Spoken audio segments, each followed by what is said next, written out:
পদার্থের গাঠনিক ধর্ম। পদার্থের গাঠনিক ধর্ম স্যার, চলো আমরা শুরু করি। আমাদের এখানে শুরুতে তাহলে তোমরা বাচ্চাকাল থেকে যেটা পড়ে আসছো এরকম কিছু জিনিসপাতি পড়া লাগবে। সবার প্রথমে পড়া লাগবে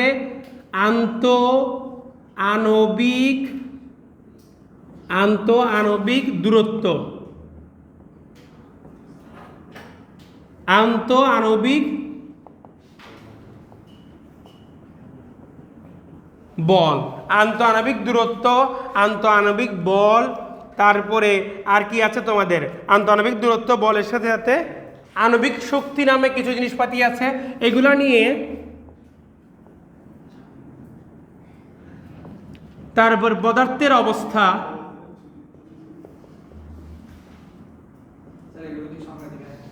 না এগুলো আমি সংজ্ঞা দিব না।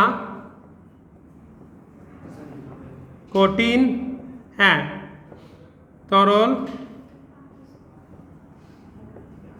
এই পড়ালেখাগুলো আমি তোমাদের করাচ্ছি না, কারণ এগুলো তোমরা ছোটবেলা থেকে বারবার করে পড়ে আসছো, ঠিক আছে না স্যার? তোমরা ছোটবেলা থেকে বারবার করে পড়ে আসছো।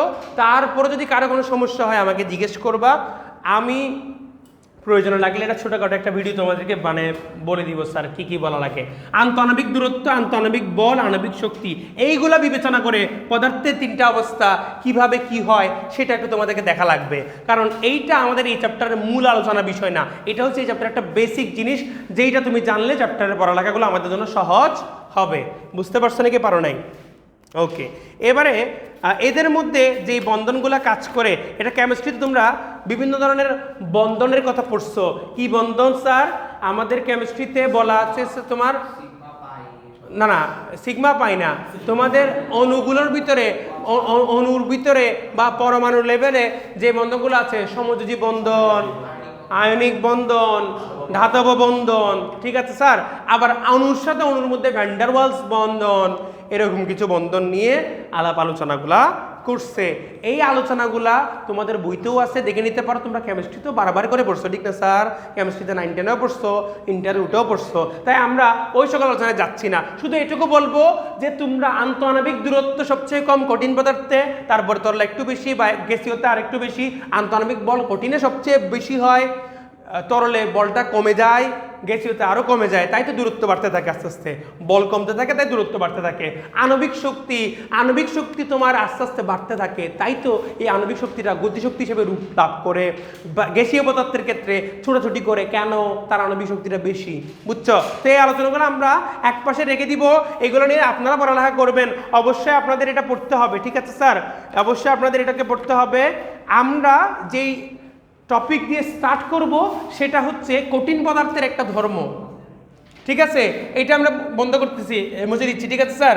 এগুলো তুলে নিচ্ছেন, এগুলো নিয়ে একটু পড়ালেখা করবেন, ছোট্টখাটো একটা নোট আপনারা নিজেরা করে ফেলবেন, হ্যাঁ, কারণ এটা বারে বারে আপনারা পড়ে আসছেন, তাই আমি এখানে পড়াতে চাচ্ছি না। আমরা এখানে যেহেতু বলছি পদার্থের গাঠনিক ধর্ম, তাহলে পদার্থের গাঠনিক লেভেলে অর্থাৎ গঠনের মধ্যে কিছু ধর্ম, তার মধ্যে মৌলিক ধর্ম তার মধ্যে ইনকর্পোরেট হয়ে যায়। যেমন কঠিন পদার্থের ক্ষেত্রে এরকম একটা ধর্ম আছে যার নাম হচ্ছে স্থিতিস্থাপকতা। কি? স্থিতিস্থাপকতা, ইংলিশে বলে হচ্ছে ইলাস্টিসিটি। ঠিক আছে স্যার? সো ইলাস্টিসিটি বা স্থিতিস্থাপকতা, এইটা নিয়ে আমরা আজকে পড়ালেখা করব। এইটার সংজ্ঞাটা আগে লিখি, হ্যাঁ তুলো, সমস্যা নেই।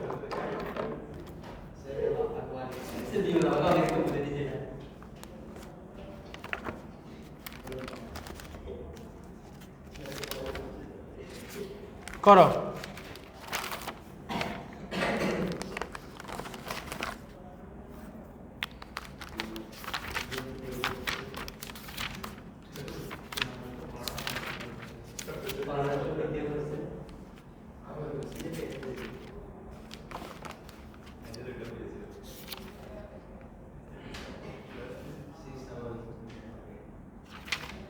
আচ্ছা, এই স্থিতিস্থাপকতা সংজ্ঞায় যাওয়ার আগে কেন হয়, হ্যাঁ মানে বস্তু কঠিন পদার্থে কঠিন পদার্থে স্থিতি স্থাপকতা কেন থাকে? উত্তর হচ্ছে তোমার কি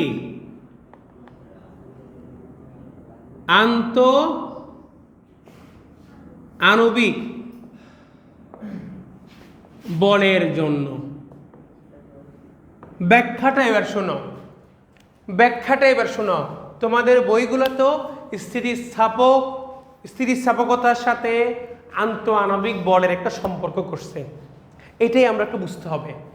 একটু আগে বলতেছিলাম কঠিন পদার্থের কণাগুলার মধ্যে কি থাকে স্যার? কঠিন পদার্থের কণাগুলোর মধ্যে আন্তঃআণবিক আকর্ষণ বল থাকে।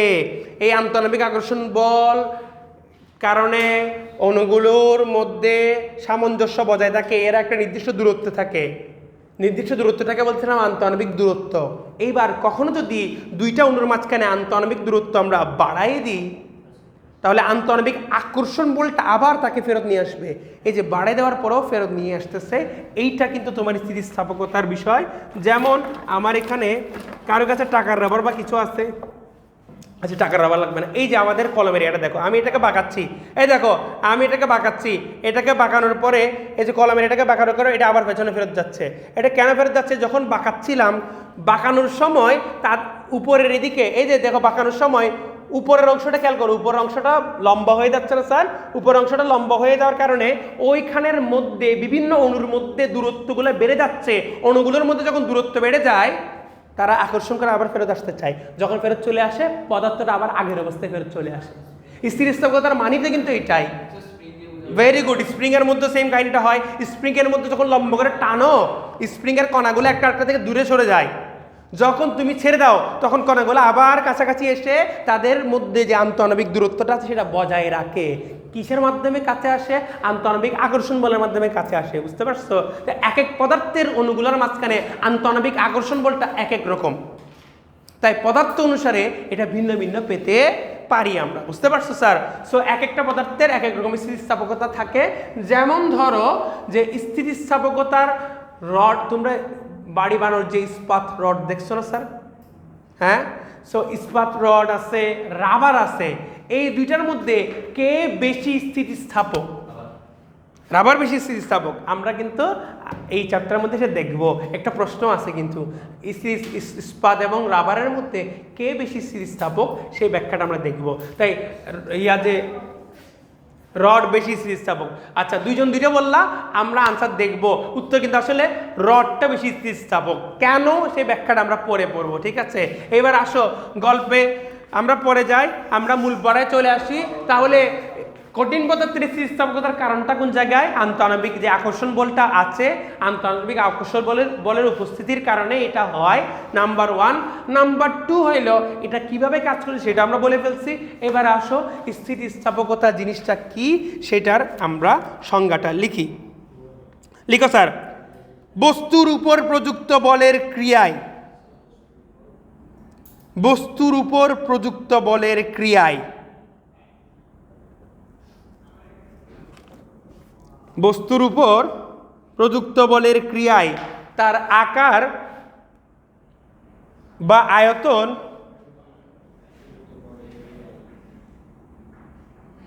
বস্তুর উপর প্রযুক্ত বলের ক্রিয়ায় তার আকার বা আয়তন বা উভয়েরই পরিবর্তনের প্রচেষ্টাকে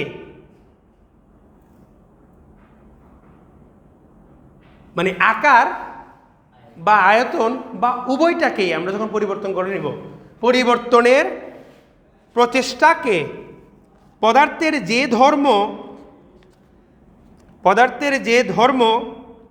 বাধা দে পদার্থের যে ধর্ম বাধা দে এবং প্রযুক্ত বল অপসারিত হলে পূর্বের আকার বা আয়তন ফিরে পায় এবং প্রযুক্ত বল অপসারিত হলে পূর্বের আকার বা আয়তন ফিরে পায় তাকে স্থিতিস্থাপকতা বলে। আবার শুরু থেকে একটু বলে যাই স্যার, এবং ঘটনার সাথে আমরা মিলাই দেখব। স্থিতিস্থাপক কোনো স্থিতিস্থাপকতার সংজ্ঞা হলো বস্তুর উপর প্রযুক্ত বলের ক্রিয়ায় তার আকার বা আয়তন বা উভয়ই পরিবর্তনের প্রচেষ্টাকে পদার্থের যে ধর্ম বাধা দেয়, এটা কিন্তু একটা পদার্থের ধর্ম, পদার্থের যেই ধর্ম বাধা দেয়, এবং প্রযুক্ত বল অপসারিত হলে পূর্বের আকার বা আয়তন ফিরে পায়, তাকে বলে স্থিতিস্থাপকতা। ঠিক আছে স্যার, তাকে বলতেছি আমরা কি স্থিতিস্থাপকতা। তাহলে একটু আগে আমরা দেখতেছিলাম এই মার্কারের উপরের ক্যাপোটাকে আমরা যখন এইভাবে টান দিচ্ছিলাম, টান দেওয়ার পরে আমরা এটার আকৃতি চেঞ্জ করছি স্যার। আকৃতি চেঞ্জ করার পরে আমরা ছেড়ে দেওয়ার পরে এটা আবার আগের জায়গায় ফেরত গেছে না স্যার। আকৃতি আমাকে চেঞ্জ করতে দিচ্ছে না কে? স্থিতিস্থাপকতা বাধা দিচ্ছিল, এবং আমি যখন বলটা অপসারণ করে ফেলছি তখন সে আবার আগের জায়গায় ফেরত নিয়ে আসছে, বিপরীতভাবে কাজ করে। এটার নামই হচ্ছে তোমার কি? স্থিতিস্থাপকতা। বুঝতে পারছো? তাহলে স্থিতিস্থাপকতার মোটামুটি ব্যাখ্যাটা কি তোমরা পাইছো স্যার? আচ্ছা, সো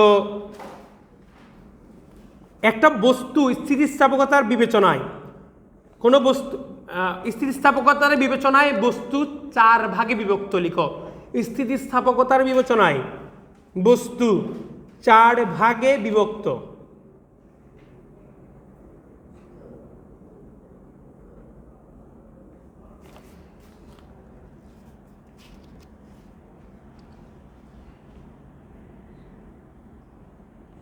লিখছো? হ্যাঁ,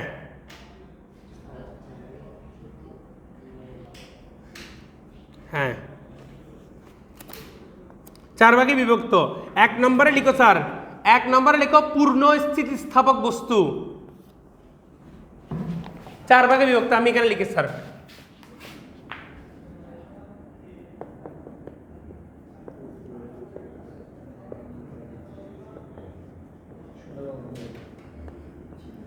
দুই নম্বরে লিখবা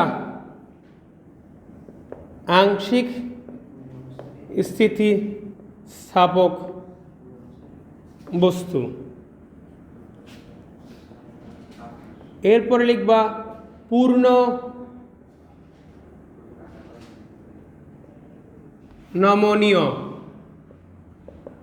নমনীয় বস্তু। পূর্ণ নমনীয় বস্তু। হ্যাঁ, পূর্ণ স্থিতিস্থাপক বস্তু, আংশিক স্থিতিস্থাপক বস্তু, এটা হচ্ছে পূর্ণ নমনীয় বস্তু।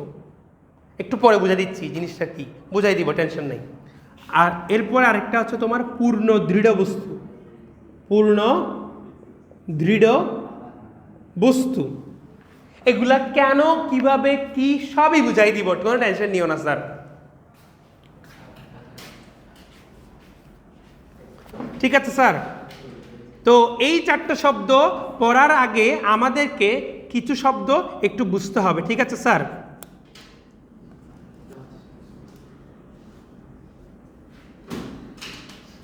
ওকে, এবারে 2টা শব্দের সাথে তোমাদের তোলা হয়ে গেলে আমি স্যার 2টা শব্দের সাথে তোমাদেরকে পরিচয় করে দিই। একটার নাম হইল তোমরা অলরেডি পরিচিত, জানো, একটা জানতেছ, সেটা হচ্ছে স্থিতিস্থাপকতা। এটার নাম কি? স্থিতিস্থাপকতা। এটার সাথে কানেক্টেড, ওতপ্রোতভাবে জড়িত আরেকটা শব্দ আছে যেটার নাম হচ্ছে নমনীয়তা। দেখো, বাংলা শব্দে বললে তোমরা একটু কম রিলেট করতে পারো, কিন্তু ইংলিশে যদি বলি দিস ইজ ইলাস্টিক, আরেকটা শব্দ বলো তো ইলাস্টিকের সাথে মিলে, এরকম ইলাস্টিক, দৈনন্দিন জীবনে ইউজ করি এরকম কিছু একটা শব্দ, ইলাস্টিক। আরেকটা হলো প্লাস্টিক। ইয়েস, এটার নাম হচ্ছে ইলাস্টিসিটি, আর এটার নাম হচ্ছে তোমার প্লাস্টিসিটি। বুঝতে পারছো? প্লাস্টিসিটি, তাহলে প্লাস্টিকগুলোর মধ্যে এই ধর্মটা বেশি আছে, নমনীয়। বুঝতে পারছো? তাহলে নমনীয়তা মানে প্লাস্টিসিটি। আচ্ছা স্যার, একটু পার্থক্য করে দেন না। যদি একটু পার্থক্য করে দেন তাহলে বুঝতে পারবো স্থিতিস্থাপকতা কি, নমনীয়তা কি, বুঝতে পারবো স্যার। বুঝছো? এই চ্যাপ্টারের এই অংশ কিন্তু এইভাবে কেউ ভেঙে খুব কম পড়ায়, ফিজিক্সের টিচারেরা খুব কম পড়াতে চায়, কিন্তু এটা তোমাদেরকে বুঝে বলতে পারলে পুরা এই অংশ একদম সহজ, পানির মতো সহজ লাগবে। শোনো, আমরা যদি একটা বস্তুকে টেনে করি, আমরা আস্তে আস্তে সব কিছু চেষ্টা করতেছি স্যার ক্লাসগুলো একটু আপডেট করার। ইনশাল্লাহ খুবই ইচ্ছা আছে এই ঈদের আগে পরের মধ্যে একটা স্মার্ট বোর্ডও চলে আসবে এখানে, আপনারা যদি দোয়া করেন এবং চেষ্টা আমাকে একটু হেল্প করলেন, ঠিক আছে? তো তখন হয়তো এখানে আমি দেখাবো, ওপেন করে দেখাবো যে এক্সপেরিমেন্টটা কেমন হয়। আসলে আমার মন মতো ক্লাস আস্তে আস্তে বানাচ্ছি। তোমরা যে বললা যে আস্তে আস্তে আপডেটেশন আর এসি আসছে, ক্যামেরা স্ট্যান্ড সবগুলো আসছে, ভিডিও ক্লাস চলে আসছে, স্মার্ট বোর্ড চলে আসবে ইনশাল্লাহ। তোমাদেরকে ওইভাবে চেষ্টা করতেছি ভালো মতো পড়ানোর স্যার। এখন দেখো তো তোমাদেরকে আমি বলি, তোমরা কখনো দেখবা কোন একটা বস্তুকে টান দিলে আবার ফেরত চলে যায়, টান দিলে আবার ফেরত যায়, কিন্তু অনেক জোরে টান দিয়ে ফেললে এটা কিন্তু আর ফেরত যায় না, ঠিক না স্যার? দেখছো কখনো এরকম কোনো বস্তু? এক্স্যাক্টলি, এই যে ও কথা একটা বলে ফেলছে, এই শব্দটা কিন্তু আমাদের বইতে আছে, স্থিতিস্থাপক সীমা। মানে সীমা বলতে কি, মানে তুমি টানতেছো, তুমি কি ইচ্ছা মতো বল প্রয়োগ করে টানলে কি আবার ফেরত যাবে না? বলের একটা লেভেল আছে, একটা সীমা আছে, ওটুকু পর্যন্ত তুমি বল প্রয়োগ করলে আবার ফেরত আসবে। তো দেখো তার চেয়ে বেশি বল প্রয়োগ করে ফেললে, যেহেতু কথাটা বলছে তাহলে এটাও আমরা লিখে ফেলি, তাহলে এই দুটার মধ্যে পার্থক্যকারী, এটার নাম হচ্ছে স্থিতিস্থাপক সীমা। এই শব্দটাতে আমি আসতাম, কিন্তু আগে একটু বুঝাই দিই, এখন যেহেতু বলছে লিখে রাখি স্যার, এই শব্দটাতে আমরা আসবো, আগে বলি। তাহলে যেই সময় তুমি দেখতেছো যে স্যার তুমি টান দিছো, এটা ডিফর্ম হয়েছে, বিকৃত হয়েছে, কিন্তু বিকৃত হওয়ার পরে ওটা ওরকম বিকৃত অবস্থায় থেকে গেছে, নেকিং হয়ে গেছে। নেকিং মানে বুঝো, মানে এরকম চিকন হয়ে গেছে, ঠিক আছে না স্যার? মাঝে মাঝে দেখা যায় না যে এরকম একটা লম্বা বস্তুকে যদি আমরা টান দিই, দুই পাশে ঠিক আছে, মাঝখান দিকে চিকন হয়ে গেছে না একদম? এক্স্যাক্টলি, চুইংগামের কথা বলতে পারো। অথবা তোমরা আটার গুল্লা রুটি বানানোর সময় টান দিয়ে দেখি হতো স্যার, টান দিলে মাঝখান দিয়ে চিকন হয়ে যায়, এরকম হয়ে যায়। এই ঘটনাটার নাম হচ্ছে, এই যে স্যার টান দেওয়ার সময়ও তোমার ঘটনা কি দেখা দাঁড়াচ্ছে, তোমাদের তো এমন হওয়া উচিত স্থিতিস্থাপক তার চেয়ে বেশি টান দিলে ছিঁড়ে যাওয়ার কথা, কিন্তু ছিঁড়ে না গিয়ে তারা ডিফর্ম অবস্থায় থেকে যাচ্ছে। স্থিতিস্থাপক কি হয়, ডিফর্ম হওয়ার পরে আবার ব্যাক করতেছে, কিন্তু যখন ডিফর্ম হওয়ার পরে আর ব্যাক করে না, কিন্তু ডিফর্ম হইতেই আছে আর হইতেই আছে। এই ডিফর্ম হতে থাকার ব্যাপারটা হচ্ছে তার মধ্যে নমনীয়তা ধর্ম আছে, প্লাস্টিসিটি আছে। প্লাস্টিসিটি জিনিসটা কি? তাহলে স্থিতিস্থাপকতার যে ব্যাপারটা আছে, যে তুমি যদি বল প্রয়োগ করলে আবার সেটা ফেরত আসতেছে, বল অপসারণ করলে, বল প্রয়োগ করছো প্রসারিত হচ্ছে বা সংকুচিত হচ্ছে, মানে আকৃতির পরিবর্তন করতেছে, কিন্তু বল অপসারণ করলে আবার ফেরত আসতেছে। কিন্তু এই যে বল যে তুমি প্রয়োগ করতেছো, বলের মানটা কিন্তু যে কোনো মানের হইতে হবে না। জিরো থেকে স্টার্ট করে এটা আস্তে আস্তে আস্তে আস্তে আস্তে একটা নির্দিষ্ট মান পর্যন্ত যাওয়ার পরে এক একটা বস্তুর জন্য এক একটা মান হবে, সেটা অবশ্যই। সে একটা নির্দিষ্ট মানের পরে তুমি তার চেয়ে যদি অল্প পরিমাণ বেশি বল প্রয়োগ করো, এটা কিন্তু আর ফেরত আসার মতো অবস্থায় নেই। তাহলে এই যে যতটুকু পর্যন্ত আমি ম্যাক্সিমাম বল প্রয়োগ করতে পারতেছি, তারা আমরা বলতেছি স্থিতিস্থাপক সীমা। এই সীমাটাকে যখন অতিক্রম করে আমরা চলে যাচ্ছি, স্থিতিস্থাপক সীমাটাকে যখন আমরা অতিক্রম করে চলে যাচ্ছি, তার মানে বল যখন একটু বেশি দিচ্ছি, তখন দেখা যায় কি তার মধ্যে বিকৃতিটা একটু বেশি পরিমাণে হয়। ওই বিকৃতিটা এমন বিকৃতি যেটা আর ফেরত আসে না, ড্যামেজ ডান, কিন্তু ড্যামেজ আর কখনো কি হইবে না, সেটা ওইটা আবার রিকভার করা পসিবল হবে না। তখন রিকভার করা পসিবল হচ্ছে না, কিন্তু স্টিল বিকৃত হচ্ছে, কিন্তু ছেড়ে যাচ্ছে না, স্টিল বিকৃত হচ্ছে। তার মানে তাকে তুমি বল প্রয়োগ করতে সে বিকৃত হচ্ছে, তাকে বল প্রয়োগ করতে সে বিকৃত হচ্ছে, লম্বা হচ্ছে, প্রসারিত হচ্ছে, কিন্তু ছিঁড়তেছে না। এই ধর্মটাকে আমরা কি বলতেছি? নমনীয়তা বা প্লাস্টিসিটি বলছি, বুঝতে পারছো? তাহলে আবার এক শব্দ যদি বলি, এটা হচ্ছে তোমার বিকৃত হতে থাকবে কিন্তু ছিঁড়ে যাবে না, যেই ধর্মের কারণে, পদার্থের যেই ধর্মের কারণে স্থিতিস্থাপক সীমার চেয়ে অতিরিক্ত বল প্রয়োগ করার পরেও বস্তু ছিঁড়ে যাবে না, কিন্তু বিকৃত হতে থাকবে, সেটা হচ্ছে তোমার কি? হ্যাঁ, তুমি চুইংগাম টানতে থাকো না, টানতে থাকো, ছিটতেছে না। এক্স্যাক্টলি, নমনীয়তার একটা সীমা আছে।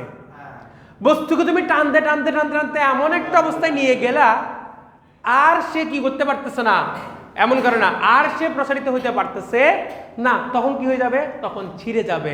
ফ্র্যাকচার, রাপচার, যা খুশি বলতে হবে, রাপচারই বলা হয়। রাপচার শব্দের মানে হচ্ছে ছিঁড়ে দেওয়া, বুঝতে পারছো? সো এটাকে আমরা বলি পয়েন্ট অফ রাপচার। এই শোনো, একটা এটাকে আমরা পয়েন্ট অফ রাপচার, বা তোমার বাংলা ভাষায় তোমাদের এখানের মধ্যে একটা নির্দিষ্ট বল আছে, যেই বল প্রয়োগ করলেই এটা ছিঁড়ে যাবে, সেটাকে আমরা বলতেছি হচ্ছে তোমার অসহ বল, এই শব্দগুলো আসবে।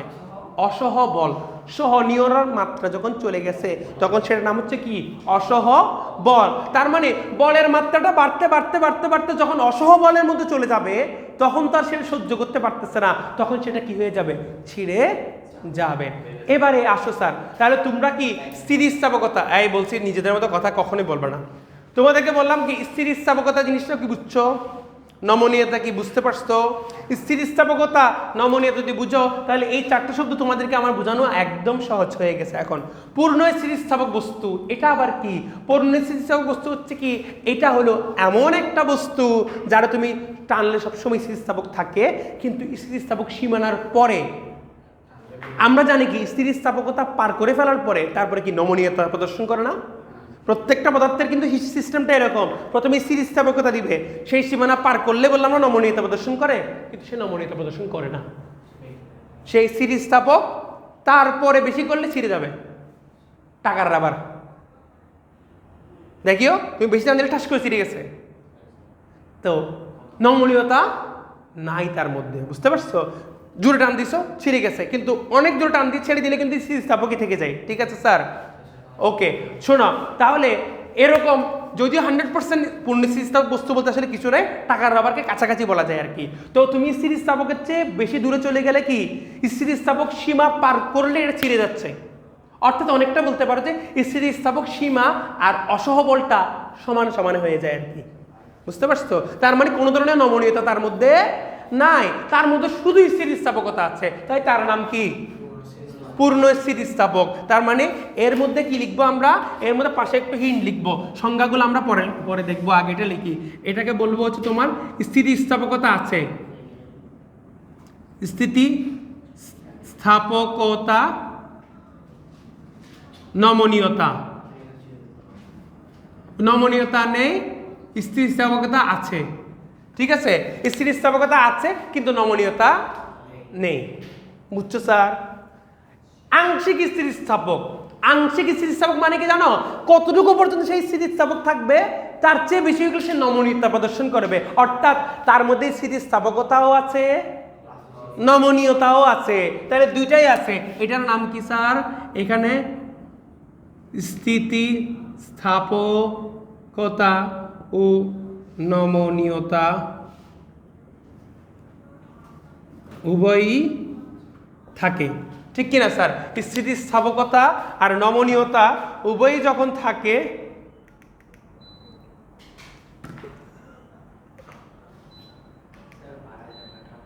হ্যাঁ, স্থিতিস্থাপকতা আর নমনীয়তা উভয়ই যখন আমাদের এখানে চলে আসে তখন সেটাকে আমরা কি বলতেছি? আংশিক স্থিতিস্থাপক বস্তু বলতেছি।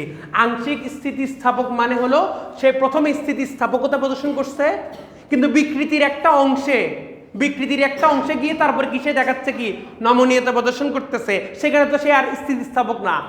সেখানে কি সেই স্থিতিস্থাপক না? তাহলে সেইখানে যেহেতু সেই স্থিতিস্থাপক না, তাহলে তাকে বলবো আমরা আংশিক স্থিতিস্থাপক, বুঝছো? তোমরা এটা লিখে রাখতে পারো হচ্ছে কি প্রকৃতিতে বেশিরভাগ বস্তুই মূলত মানে প্রকৃতির সকল বস্তুই থিওরিটিক্যালি আংশিক স্থিতিস্থাপক, বুঝতে পারছো? কারণ আমরা পূর্ণ স্থিতিস্থাপক কথা বলতেছি না। পূর্ণ স্থিতিস্থাপক টাকার রাবারকে বললাম, টাকার যে রাবারটা আছে, গ্যাটারটা আছে, এই গ্যাটারটা কিন্তু নমনীয়তা অল্প হলেও আছে, খুবই কম আর কি। তো সেটাও তো তাহলে আংশিক স্থিতিস্থাপক, ঠিক না? সো বস্তু তো সকল বস্তুই কি আংশিক স্থিতিস্থাপক, কিন্তু কাগজও আংশিক স্থিতিস্থাপক, তার স্থিতিস্থাপকতা খুবই কম।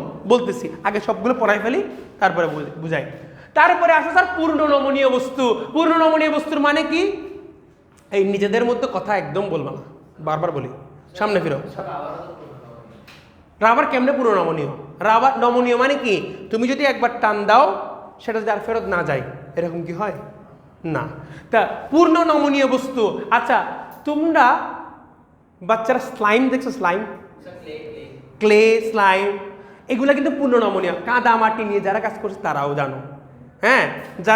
যারা গ্রামে গঞ্জে বড় হয়েছে তারা কাদা মাটি নিয়ে খেলা করছো, আর যারা একটু শহরে আদরে বড় হয়েছে তারা একটু ক্লে, স্লাইম এগুলো নিয়ে খেলা করছো, ঠিক আছে স্যার?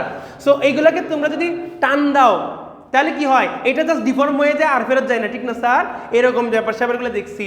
আর আমার মতো যদি হও তা কোনোটা নিয়ে খেলা করো না, বড় হয়ে এসে তারপর জিনিসগুলো সবগুলো এক্সপ্লোর করছো, ঠিক আছে? বিভিন্ন ছোট ভাই বোনদের কাছে দেখে দেখে তারপর আরে এটা নিয়ে খেলা করতেছো, এটা তো মজার আছে। হ্যাঁ ঠিক আছে। হ্যাঁ, গ্রামে গিয়ে কাদামাটি নিয়ে খেলা করছি, খুবই খেলা করছি। তো কাদামাটিকে তুমি যদি টান দাও, যেভাবে যারা কামার কুমার যারা আছে, কুমাররা হচ্ছে কিন্তু মাটি দিয়ে যে জিনিসগুলো বানায়, তারা কিন্তু বিভিন্ন আকার দিয়ে ফেলতেছে না, তাহলে এরা একবার বিকৃত করলে সেটা আর ফেরত আসতেছে না, এটা পূর্ণ নমনীয়, তাদের মধ্যে কোনো স্থিতিস্থাপকতা নাই। যদিও বাস্তবে একটু হলেও থাকে, খুবই অল্প পরিমাণে থাকে, যেটাকে আমরা নেগলেক্ট করতে পারি, ঠিক আছে? তো এই জন্যই আমরা কিন্তু বারবার করে বলতেছি যে প্রত্যেকটা বস্তু আংশিক স্থিতিস্থাপক, কিন্তু আমরা অল্প জিনিসগুলো বিবেচনায় না আনার জন্য কিছু কিছু বস্তুকে ক্লাসিফাই করে ফেলছে কি হিসাবে, পূর্ণ স্থিতিস্থাপক হিসাবে, আর কিছু কিছু আংশিক স্থিতিস্থাপক, দুটাই যারা প্রদর্শন করতেছে। আর এরকম একটা উদাহরণ যদি তুমি দিতে পারো, তাহলে ময়দার গোল্লা তোমরা একবার যদি দেখো, ময়দার গোল্লা হালকা টানলে ময়দার রুটি, আচ্ছা আটার রুটি ময়দার রুটি কে কে বানাইছে হাত তোলো তো, মানে পরোটার ইউজুয়ালি ময়দা দিয়ে বানাইছে, ভেরি গুড। হ্যাঁ বলছিলাম, ট্রাই করবা, বাসায় বসে ট্রাই করবা আটার রুটি বানানোটা, ভেরি গুড। আটার রুটিটা যদি তুমি প্রেসার দাও, এটা কিন্তু ডিফর্ম হয়ে যাবে আর ফেরত আসবে না, এটাও কিন্তু একটা নমনীয় বস্তু আটা। কিন্তু ময়দার মধ্যে গ্লুটেন যেটা থাকে, এটা কিন্তু খুব স্টিকি, যার কারণে ময়দার রুটিকে হালকা চাপ দাও, সে আবার আরে বেলতেই থাকে হালকা চাপ দিয়ে, এটা বড় হয় আবার ছোট হয়, বড় হয় আবার ছোট হয়। এই রুটিটা কোনোদিন বেলে শেষ করে দেয় না, একটু বেশি প্রেসার দিতে হয়। হ্যাঁ ওইটা শেষ, তেল দিলে আরো স্থিতিস্থাপকতা বেড়ে যায়। ময়দা আর আটার মধ্যে, ময়দা একটু মিহি গ্লুটেন, আটার মধ্যে বাইরের একটা খোলস অংশ থাকে, তো যার কারণে এটা একরকম হয়, হ্যাঁ কষকষে হয় একটু। না কোনো কোর্স করি না, এমনি কুকিং করি, শখের বসে করি, আর কিছু বললো না ভাই আমার। হ্যাঁ ওরকম ফ্রিকুয়েন্ট না তো, মাঝে কখন করছি, আগে করতাম বেশি, এখন করা হয় না। হ্যাঁ শোনো এই কথা শোনো, তাহলে নমনীয় বস্তুর মধ্যে কেমন দাঁড়াচ্ছে জিনিসটা, স্থিতিস্থাপক বস্তু। ওই যে এই দুইটার মধ্যে পার্থক্য হলে বুঝে ফেলা যায়। আংশিক স্থিতিস্থাপক বস্তু কিন্তু আমাদের ময়দার যে কাইটা আছে, পরোটা যেটা বানানো হয়, লুচি বানানো হয় এগুলা দিয়ে, আর নর্মালি বাসায় যে রুটি বানানো হয় সেটাকে আটা দিয়ে বানানো হয়, ওইটা কিন্তু নমনীয় বস্তু, এটার কোনো স্থিতিস্থাপকতা নেই। তুমি রুটিটাকে একবার বেললে এটা বড়ই থাকবে, ছোট হবে না, একদম ছোট হয়ে আসে না আটা দিয়ে বানালে, 100% আটা দিয়ে যেটা বানানো হয়। তো এটা কিন্তু খুবই সুন্দর একটা উদাহরণ আর কি। তো তার মধ্যে কি স্থিতিস্থাপকতা নাই? আসলে আছে, খুবই কম থাকার কারণে সেটাকে আমরা একদম একেবারে শূন্যের কাছাকাছি থাকার কারণে আমরা এটাকে পূর্ণ নমনীয় বস্তু বলে দিচ্ছি। কাদা মাটির ক্ষেত্রে সেম কথা, স্লাইম বা তোমার যে ফ্যাডো বা ক্লে যেগুলো আছে সবগুলোতে বলা যায় একই কথা। আটা ময়দা একসাথে মিক্স করে রুটি বানাইলে ইউজুয়ালি দেখা যায় কি, ময়দার পরিমাণ বেশি থাকলে ময়দার মতো কিছুটা ধর্ম প্রদর্শন করে, তবে অল্প পরিমাণ ময়দা ইউজ করলে আটার মতো ধর্ম প্রদর্শন করবে, ঠিক আছে? আচ্ছা এইবারে শোনো না বাচ্চারা, আমরা তাহলে পূর্ণ নমনীয় বস্তু কি বুঝছি স্যার? তার মানে তার মধ্যে স্থিতিস্থাপকতা নাই, এদিকে লিখবো স্থিতিস্থাপকতা নাই। হ্যাঁ স্থিতিস্থাপকতা নেই, আছে কি নমনীয়তা।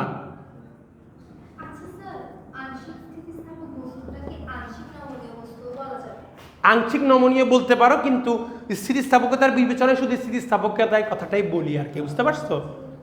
হ্যাঁ 50-50 বলতে পারো, 50-50 হয় এমন কিন্তু না, মানে নমনীয়তার পরিমাণটা অনেক কম হইতে পারে, স্থিতিস্থাপক কম বেশি হইতে পারে, ঠিক আছে, এমন হতে পারে, কিন্তু একটা অংশ জুড়ে স্থিতিস্থাপক থেকে বাকি অংশটা নমনীয় ধর্ম প্রদর্শন করে সীমানা পার হয়ে গেলে। তারপরে আসে স্যার পূর্ণ দৃঢ় বস্তু। কোনগুলো জানো? এই যে আমি ধরো একটা শক্ত একটা কাঠের পেন্সিল এভাবে বাঁকা করার সাথে সাথে ভেঙে গেছে, একদম শুষ্ক কাঠের পেন্সিল বাঁকা করার সাথে সাথে ভেঙে গেছে, মানে এটা বাঁকাই হইল না, আকৃতি বিকৃতি হইল না, এটাকে চাইলেও আমি কি করতে পারলাম না, স্থিতিস্থাপক হিসেবে ইউজ করতে পারলাম না, মানে তার মধ্যে স্থিতিস্থাপকতাও নেই, নমনীয়তাও নাই, কি আছে স্যার? দৃঢ়তা থাকে। তাইলে শোনো স্যার, এই বাচ্চারা, স্থিতিস্থাপকতা আর নমনীয়তা যার মধ্যে থাকে না, তার মধ্যে কি থাকে বলতো স্যার? দেখি দৃঢ়তা থাকে। এইটার নাম হইল কি? রিজিডিটি। ইংলিশে বলা হয় রিজিডিটি। নমনীয়তা নেই, তার শক্তপুক্ত, রিজিড। ঠিক আছে, মানে এটা পুরোটা রিজিড বস্তু। রিজিড বস্তুগুলোতে কি হয়, বা আমরা এটাকে বলি কি, এর মধ্যে কোনো স্থিতিস্থাপক থাকে না, ধরলেই মানে অতিরিক্ত বল দিয়ে ভেঙে যায়। বল দেওয়ার একটা সীমা পর্যন্ত সে বল সহ্য করবে, এরপরে বল দিলে সে কি হয়ে যাবে, ভেঙে যাবে। ইট বলতে পারো, হ্যাঁ ইট কি বলতে পারো। লোহাটা আংশিক স্থিতিস্থাপক। লোহা আংশিক, লোহা বলতে তোমরা ইস্পাত স্টিলের কথা বললে, স্টিল আংশিক স্থিতিস্থাপক। বুঝতে পারছো? হ্যাঁ, বাঁকানো যায় আংশিক স্থিতিস্থাপকের জন্য। হইতো স্যার একটা সীমানার চেয়ে বেশি বল প্রয়োগের প্লাস্টিসিটি ধর্ম প্রদর্শন করবে। বুঝতে পারছো? এমনি কাঁচা লোহা সম্ভবত নমনীয় বস্তু। কাঁচা লোহা মনে হয় একেবারে হালকা বল দিলেই ব্যাকে যায়, মানে স্থিতিস্থাপক থাকলে খুবই কম কাঁচা লোহাতে। হ্যাঁ, আর কাঁচা লোহা ছাড়াও আরেকটা জিনিস আছে, কাস্ট আয়রন নামে একটা জিনিস আছে, ওইটা আবার কাঁচা লোহা মনে করি না। 100% লোহাকে কাঁচা লোহা বলা হয়। এই কাঁচা লোহা আসলে পাওয়া যায় না। কাস্ট আয়রন কিন্তু আবার কাস্ট আয়রনের লেভেলের উপর ভিত্তি করে এটার মধ্যেও ইলাস্টিসিটি অনেক কম থাকে, এটাও আংশিক ইলাস্টিক। আচ্ছা যাই হোক, আমি পদার্থের বিভিন্ন নাম ধরে ধরে বলতে গেলে এখন অনেক আলোচনা করা পসিবল, কিন্তু তোমরা মোটামুটি এখানে আইডিয়াটা বুঝতে পারছো কিনা সেটা বলো। ঠিক আছে, সো ফুল রিজিড বস্তু মানে এই যে ও বললো, যেমন ইট বলতে পারি, ইটকে যদি আমি একটু বাঁকাইতে চাই টুস করে ভেঙে যাবে না, হাত না, অন্য কোনো যন্ত্র দিয়ে ভাঙবো আর কি। তো এই যে ভেঙে যাচ্ছে কেন, এটা পূর্ণ দৃঢ় বস্তু, এর মধ্যে স্থিতিস্থাপকতাও নাই, নমনীয়তাও নাই, এটা বাস্তবে অল্প পরিমাণে থাকতে পারে। এটা বারবার আমি তোমাদেরকে স্মরণ করে দিচ্ছি এই কারণে যে স্যার বলবা যে স্যার তাহলে প্রত্যেকটা বস্তু ধর্ম বললেন না স্যার, স্থিতিস্থাপকতা ধর্ম, নমনীয়তা ধর্ম, এগুলো তো প্রত্যেক বস্তুতে থাকার কথা। থাকে স্যার, কোনোটাতে কোনোটা একটু বেশি থাকে, কম থাকে। কমের পরিমাণটা যখন খুব কম হয়ে যায় সেই অনুসারে আমরা বিভিন্ন নামে ক্লাসিফিকেশন করে ফেলছি, বারবার এই কথাটাই বলতেছি। এখানের সাথে স্যার তাহলে আমরা যে শব্দটাকে ভালো মতো করে পড়লাম, এটা হচ্ছে স্থিতিস্থাপক সীমা। এটা হচ্ছে একটা বল পর্যন্ত সে কি স্থিতিস্থাপক থাকবে, এরপরে আর থাকবে না। এর পাশাপাশি আমরা আরেকটা শব্দ পড়ব, সেটার নাম হইলে হচ্ছে তোমার অসহ। আমরা আরেকটা জিনিস পড়ব, সেটার নাম হচ্ছে তোমার অসহ বল, অসহ পীড়ন।